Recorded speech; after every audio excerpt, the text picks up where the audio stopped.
बैठक हुई और उसमें तय किया गया कि प्रदेश के चुनाव में हिंदुत्व और विरासत को फोकस किया जाएगा। हिंदुत्व और विरासत को फोकस करने के क्या मायने हैं, इस पर बातचीत करने के लिए हमारे साथ मौजूद हैं गीत धीर, जो भाजपा के प्रवक्ता हैं। गीत जी, बहुत स्वागत है आपका। हमारे धन्यवाद। साथ में मौजूद है राजकुमार उपाध्याय जी, जो कांग्रेस पार्टी से हैं। राजकुमार जी, आपका भी बहुत स्वागत है। और हमारे साथ में मौजूद है हेमंत जोशी जी, जो आप पार्टी से। हेमंत जी, आपका भी बहुत स्वागत है। सबसे पहले गीत जी, आपसे ही जानना चाहूंगा कि अ, राज्यों के चुनाव में हिंदुत्व और विरासत को फोकस करने से क्या तात्पर्य निकाला जाए, क्योंकि इसके मायने अलग अलग निकल सकते देखिए, हिंदुत्व की जो आप बात कर रहे हैं, ये शब्द का उपयोग बैठक में कहीं से कहीं तक के नहीं किया गया है। आप जो है इस बात के मैं प्रमाण इसलिए बता सकता हूँ क्योंकि जो भी बातों पे, जो भी बिंदुओं पे चर्चा हुई है, वो बिंदु सारे ट्विटर पे, भारतीय जनता पार्टी की वेबसाइट पे लाइव भी चले हैं और उसको अपलोड भी किया जा रहा है सारे प्लेटफॉर्म्स पे। हाँ, लेकिन संस्कृति की बात जरूर हुई है, हमारी संस्कृति को गौरवान्वित करने की बात जरूर हुई है, काशी विश्वनाथ कॉरिडोर की बात जरूर हुई है, महाकाल लोक की बात जरूर हुई है, और ये निर्मला सीतारमण जी ने भी ये जो प्रश्न है इसके ऊपर ध्यान आकर्षित किया था। रविशंकर प्रसाद जी ने भी इस विषय के ऊपर ध्यान आकर्षित किया था। हम जो आगामी चुनाव है उस पर हमें किन किन बिंदुओं पर चर्चा करनी है और कौन कौन से हमारे विकास के लिए जो दृष्टिकोण है उसके ऊपर हमारे को और कार्य करना है। देखिए, चुनाव हो या चुनाव ना हो, भारतीय जनता पार्टी के लिए हमेशा एक बात जो है वो जनता भी जानती है, और एक कार्यकर्ता के रूप में मैं भी स्वयं अपने मुंह से बताना चाहूंगा आपके, क्योंकि चैनल के माध्यम से दर्शक देख रहे हैं, कि हम जो है चुनाव हो या ना हो, कैडर बेस्ड पार्टी है, तो चुनावी मोड में कार्य करते हैं और जनता के हित के कार्य उन तक के पहुंच पाए, उसका लाभ उन हितग्राहियों तक के पहुंच पाए, इसी के लिए कार्य करते हैं।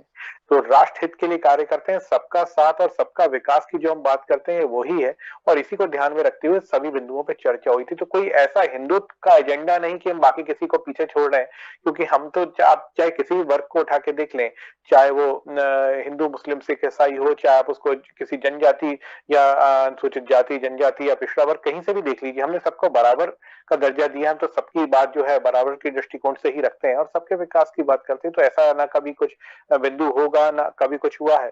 लेकिन निश्चित रूप से कुछ जगहों पर पढ़ने में मेरे पास भी आई थी विषय, तो सिर्फ जो हमारी संस्कृति है, हम सनातन धर्मी है, और सनातन धर्म जो है वो सबका ही है, तो किसी एक का नहीं है, और हम सबका साथ सबके विकास करते हैं। तो कोई ऐसी कभी कोई बात है ही नहीं भारतीय जनता पार्टी में। हैं।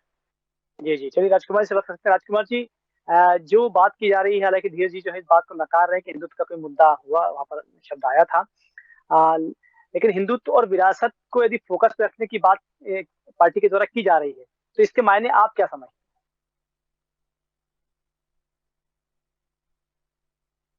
राजकुमार जी, आवाज पहुंच रही है आप तक?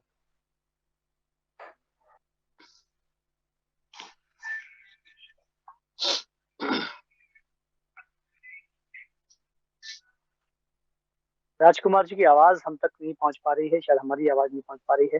हेमंत जी, क्या लगता है आपको, अगर भाजपा ये बात करती है कार्यकारिणी की बैठक में कि विरासत को फोकस पे रखा जाएगा, हिंदुत्व के बिंदुओं को फोकस में रखा जाएगा, तो इसके मायने आप क्या समझते देखिए, पिछले 8 सालों में मोदी गवर्नमेंट की जो उपलब्धि है वो इनके पास बताने के लिए कुछ नहीं है।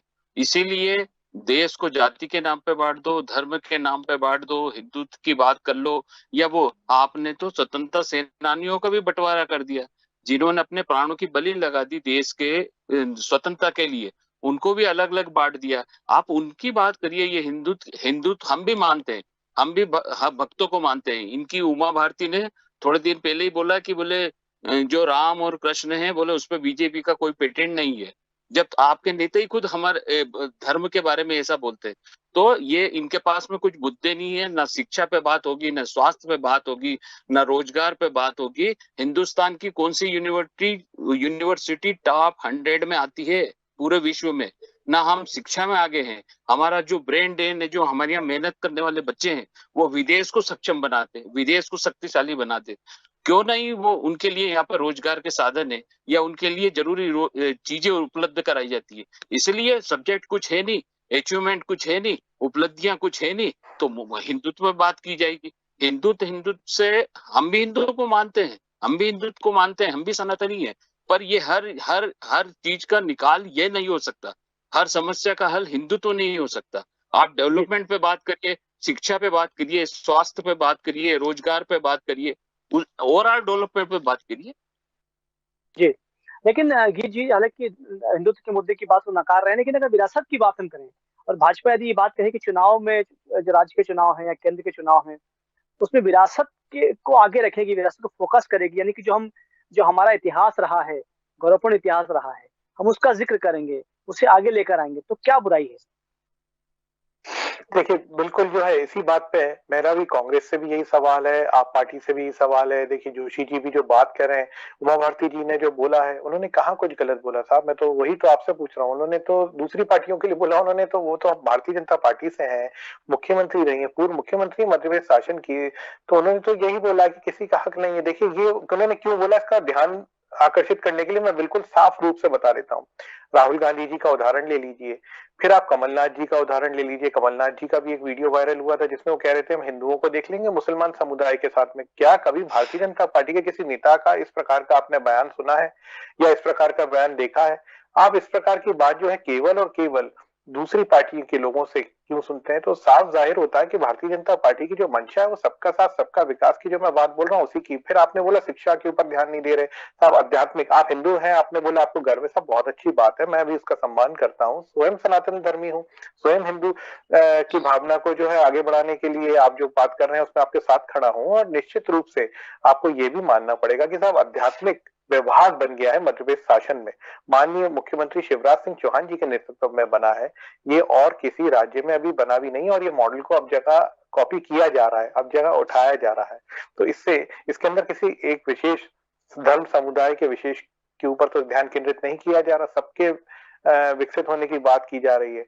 आप कहीं पर भी देखिए, यहाँ पर हम तोड़ने की राजनीति नहीं करते। जब एक बुलडोजर वाली बात आई थी तब भी दो जगह, दो वर्गों की बात मैं कर रहा हूँ, हिंदू और मुसलमान दोनों के यहाँ पर जो है बिल्कुल एक समान दृष्टिकोण से कार्रवाई की गई थी। चाहे वो एक पंडित घराने से आते थे एक व्यक्ति और दूसरे एक जो है मुसलमान समुदाय से थे। जब भी यहाँ पर देखिए शासकीय काम में या कोई भी दुर्भावनापूर्ण कोई चीज करेगा, कोई कृत्य करेगा जो कि आप लॉ के अंतर्गत यानी कि नियमों के अंतर्गत या कहीं ना कहीं एक गलत भावना या सांप्रदायिक भावना को आहत करने के लिए किया जाएगा या कोई गलत चीज की जाएगी तो उसके लिए तो सरकार का डंडा चलेगा। लेकिन जहां तक के बात आती है हिंदुत्व को बढ़ाने की, उसके लिए हम सबका साथ सबका विकास की बात करते हैं। वही इस बैठक में भी बात हुई थी। एक और चीज आपने पूछी थी पंकज जी के, इन बातों को क्यों उठाया जा रहा है, संस्कृति को साथ में लेकर क्यों चला जा रहा है? क्योंकि ये ऐसे हुआ था। देखिए, भोपाल की लाल घाटी की बात कर लें हम, तो लाल घाटी का नाम लाल घाटी क्यों पड़ा, लोगों से पूछते हैं तो कई बार उत्तर मुझे भी सामने ये मिलता है कि साहब वो लाल पत्थर है, वहां चट्टान है इसलिए, जबकि ये सत्य नहीं है। आप इतिहास के पन्नों में पढ़ेंगे तो आपको भी वहां पर मालूम पड़ेगा कि वहां पर मुगल शासक दोस्त मोहम्मद खान द्वारा ऊपर से जब अत्याचार किया गया था तो खून बहा था। तो जब वो खून बहा था, इतना खून बहा था क्योंकि पूरी महिलाओं को ऊपर ले जाके उनकी हत्या की गई थी उनके साथ गलत काम करके, तो वो खून से लाल हो गई थी, इसलिए उस घाटी का नाम लाल घाटी पड़ा था। तो देखिए, ये चीजें जो है कहीं भुलाई नहीं जा सकती। चाहे 1984 का सिख दंगों की बात कर ले, कांग्रेस का जो उसमें क्या रोल था सबको मालूम है। तो कई ऐसे विषय हैं, लेकिन भारतीय जनता पार्टी जो है इनको गौरवान्वित करने की बात कर रही है। और हम जो है ऐसी कई जगह जहां हमारे धार्मिक स्थल है, ये मैं बात इसलिए भी कर रहा हूँ क्योंकि जैसे इस्लाम नगर है, देखिए भोपाल के पास ही निकला, जो हमने क्या उसको दबा लिया या छुपा लिया, बल्कि उसको विकसित किया। तो किसी भी धर्म समुदाय की बात हो, हम तो सबका साथ सबके विकास की बात करते हैं। और वही एक जो हमारी संस्कृति है देखिए भाईचारे की, हम उसको ही आगे लेकर जाने की बात करते हैं। मैं जनता से भी अपील करूंगा और आप लोगों से भी, जोशी जी और राजकुमार जी से भी अपील करूंगा कि जनता को बरगलाने की कोशिश से कुछ नहीं मिलेगा, बल्कि अपने कार्य आगे लाइए। आपने मध्य प्रदेश की एक और बात बोली थी कि आप किस चीज में आगे, सर 19.75% जीडीएसपी है अभी यहाँ पर। नदी है मध्य प्रदेश की, उसको आप धर्म की बात तो वो पूजनीय है, वो नर्मदा पुंजनी है, उसमें से कितना रेत का खनन हो रहा है। अभी कुछ समय पहले एक स्वामी जी वहां से निकल के मैं उत्तर देता हूँ। हेमंत जी एक सवाल ये उठता है, गीत जी जो बात जो कही, एक सवाल उठता है कि ये तो सच है कि हमारे इतिहास के साथ में खिलवाड़ किया गया है, इतिहास को बदलने की कोशिश की गई है, और यदि उस इतिहास को फिर से रिवाइव करने की बात की जा रही है तो इसमें कोई बुराई है क्या हेमंत जी? इतिहास को क्या रिवाइव करेंगे? जो सरदार पटेल थे उन्होंने ही सबसे पहले आरएसएस पर प्रतिबंध लगाया था। आप सेनानियों को बांट रहे हैं, सेनानियों को ये हमारी पार्टी के, ये हमारी पार्टी के, ये हमारी पार्टी के। उन सेनानियों ने कितनी विकट परिस्थिति में भारत को आजाद दिलाने के लिए काम किया। आप उन्हीं को अलग अलग करने की कोशिश करते हैं। और विरासत की बात है, विरासत पे तो गर्व करते हैं हम कि हमने अंग्रेजों के 200-250 साल की जो गुलामी थी उसको दूर किया, हमारे लोगों ने दूर किया, हम उन पे तो गर्व करते हैं। ये विरासत है हमारी। सच, शिवाजी को जो हथियार दिया था अफजल खां को मारने के लिए, वो एक मुस्लिम ने दिया था।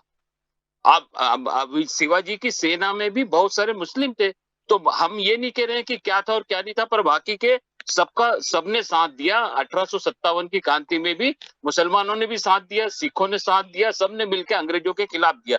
तो हमको तो दूसरे जिन्होंने हमें गुलामी की, जो हमको गुलाम बना के गए, उनके खिलाफ लड़ने की हमको कोशिश है।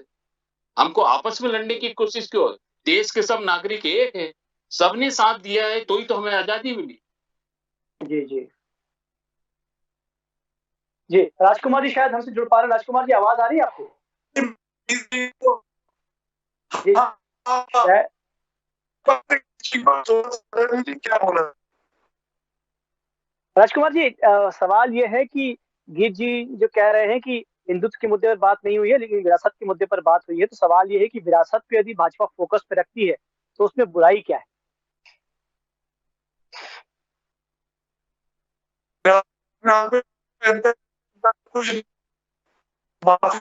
चूंकि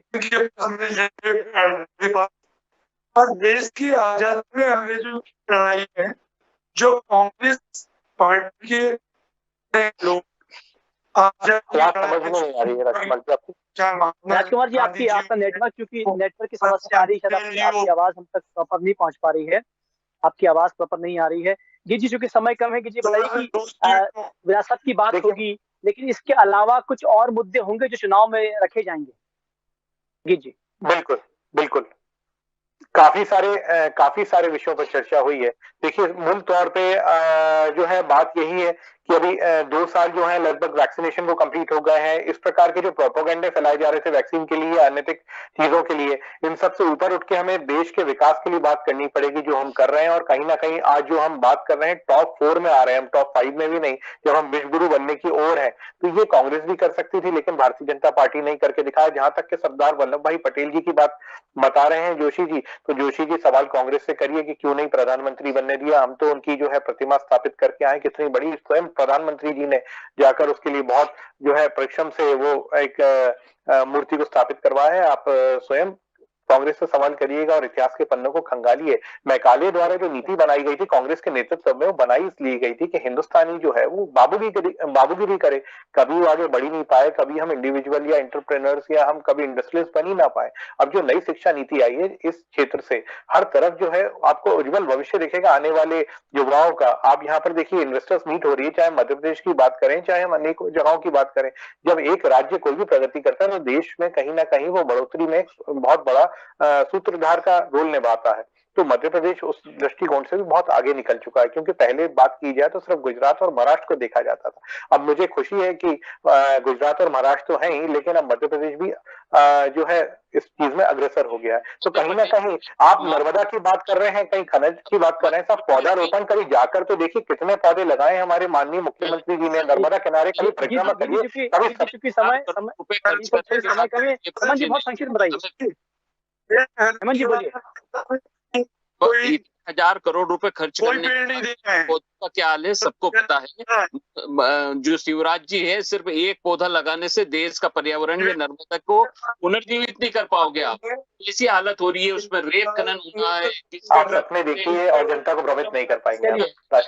चलिए चूंकि समय कम है, लेकिन विषय ये था वो विधानसभा चुनाव में भाजपा हिंदुत्व की बात कर रही थी और विरासत की बात कर रही है। हालांकि जीत जी जो है उस बात को नकार रहे हैं कि हिंदुत्व के मुद्दे पर बात नहीं, लेकिन विरासत को यदि सामने रखते हैं और ये मुद्दा सामने आता है तो निश्चित ही चुनाव ये बात जरूर उठेगी कि आखिर मध्य प्रदेश के कुछ और भी ऐसे बिंदु हैं जिन पर बात की जानी चाहिए। बहरहाल किन बिंदुओं पर बातचीत की जाएगी और किन मुद्दों को चुनाव में फोकस किया जाएगा ये वक्त बताएगा। लेकिन इतना तय है कि बहस चल पड़ी है और साधना न्यूज के माध्यम से लोगों तक पहुंच भी रही है।